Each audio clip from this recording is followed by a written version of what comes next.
Breaking खबर। संसदीय कार्य मंत्री डॉक्टर प्रेमचंद अग्रवाल पहुंचे जमुना कॉलोनी आवास, मुख्यमंत्री को सौंपेंगे इस्तीफा। संसदीय कार्य मंत्री डॉक्टर प्रेमचंद अग्रवाल पहुंचे जमुना कॉलोनी आवास, मुख्यमंत्री को सौंप चुके इस्तीफा। वित्त मंत्री प्रेमचंद अग्रवाल की प्रेस वार्ता थोड़ी देर में होगी। यमुना कॉलोनी में कर रहे हैं वो प्रेस वार्ता।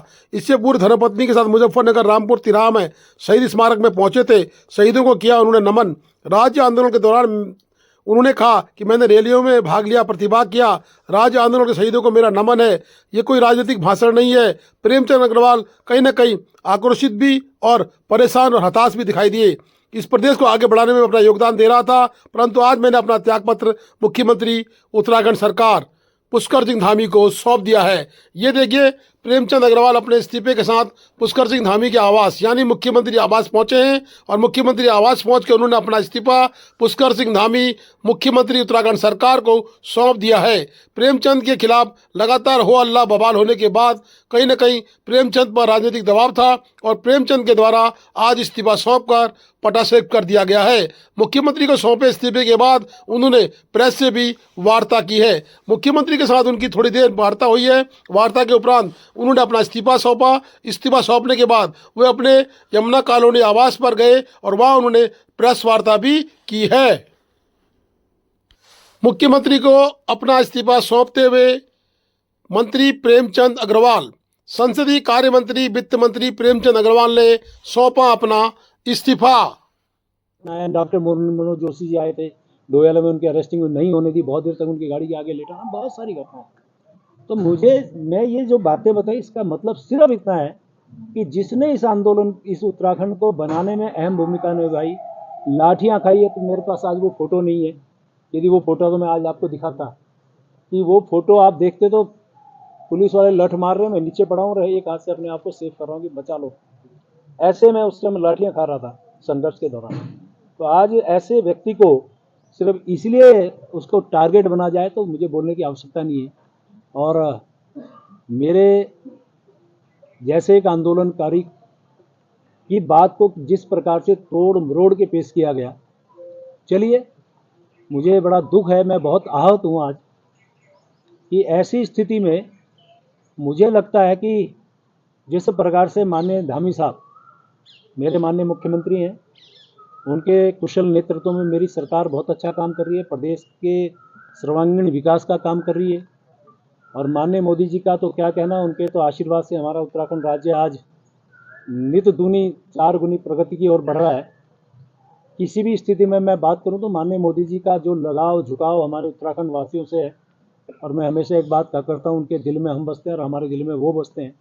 तो वो तो हमेशा हमारे इस प्रकार के नेता हैं जिनको 21 देशों से जिनको सर्वोच्च सम्मान मिला हो, उनका प्यार आशीर्वाद हमारे उत्तराखंड को मिल रहा है। मैं उनका भी बहुत धन्यवाद कर रहा हूँ। और इन सब बातों के बाद जो वातावरण मेरे प्रदेश का बनाएगा, मेरी इच्छा है मेरा प्रदेश आगे बढ़े। मैं इस प्रदेश को आगे बढ़ाने में मेरे से जो योगदान, जो मेरा हो सकता है, मैं देने को तैयार हूँ।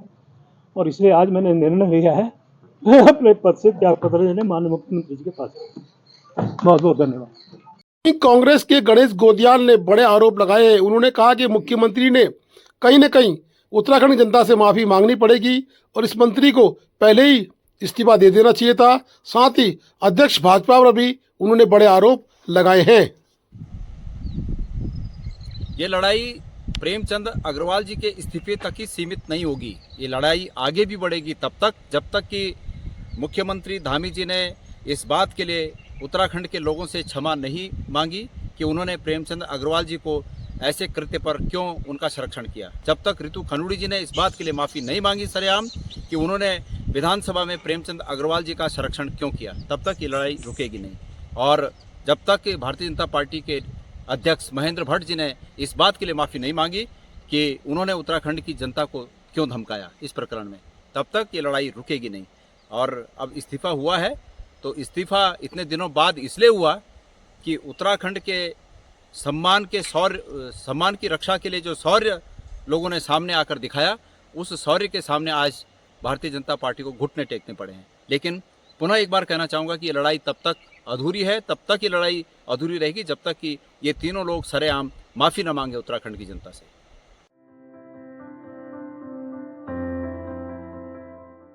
पिथौरागढ़ पुलिस ने चलाया जन जागरूकता अभियान। उन्होंने किराए में रखे लेबरों को, मकान मालिकों को भी दिशा निर्देश दिए हैं व स्थानीय ठेकेदारों को, बाहर से आई कंपनियों को दिशा निर्देश दिए गए हैं कि जिसने भी स्थानीय मजदूर या बाहरी मजदूरों को अपने कार्य में लगाया है या किराएदार रखे हैं वे सत्यापन करा लें, अन्यथा उनके खिलाफ कानूनी कार्रवाई की जाएगी। 112 की सूचना पर काली नदी में फंसे व्यक्ति को थाना बलवाकोट पुलिस ने किया रेस्क्यू। बता दें कि विगत दिवस थाना बलवाकोट को 112 पर सूचना प्राप्त हुई कि एक व्यक्ति काली नदी के बीच में बलवाकोट में फंसा हुआ है।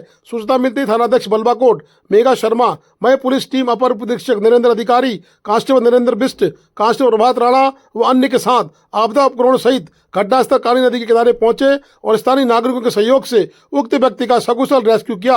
रेस्क्यू किए गए व्यक्ति से पूछताछ करने पर से अपना नाम नरेंद्र ओढ़ पुत्र अंशु ओढ़ उम्र 23 वर्ष निवासी लटीनाथ थाना दारचूला जो वर्तमान में ग्राम दुंगातोली में निवास कर रहा है बताया। उसने बताया कि वो नेपाल का मूल निवासी है और दुंगातोली में पिछले 2 साल से काम कर रहा है। सकुशल रेस्क्यू पर मेघा शर्मा ने पूरी टीम को धन्यवाद दिया।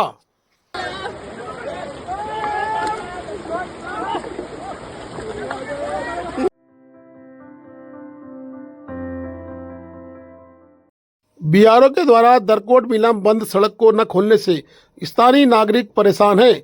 स्थानीय श्री राम दसवत्तु ने कहा है कि जल्दी ही बीआरओ के खिलाफ कोई बड़ा जन आंदोलन मुनस्यारी में हो सकता है। मुनस्यारी की जनता को लगातार बीआरओ छल रही है। बीआरओ के द्वारा सड़क नहीं खोलने में कहीं न कहीं उपकरण न होना कहा जा रहा है, जो कि बड़ा हास्यास्पद है। जमी घाट में ये रोड 3 दिन से बंद पड़ा है।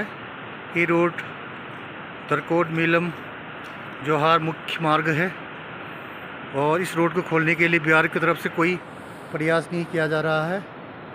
और यही बीआरओ से बात हुई, वो कह रहे हैं कि 2 दिन बाद खुलेगा, हमारे पास संसाधन नहीं है और संडे के दिन काम नहीं होगा। तो इस संबंध में जिलाधिकारी महोदय पिथौरागढ़ से निवेदन करना चाहूँगा, कृपया अपने स्तर से कार्रवाई कर देने की महान कृपा करेंगे। धन्यवाद। मुनस्यारी में पीएमजीएसवाई की सड़क भी लगातार बंद चल रही है। स्थानीय नागरिकों ने पीएमजीएसवाई से अनुरोध किया है कि सड़कों को तुरंत खोलकर यातायात को बहाल किया जाए।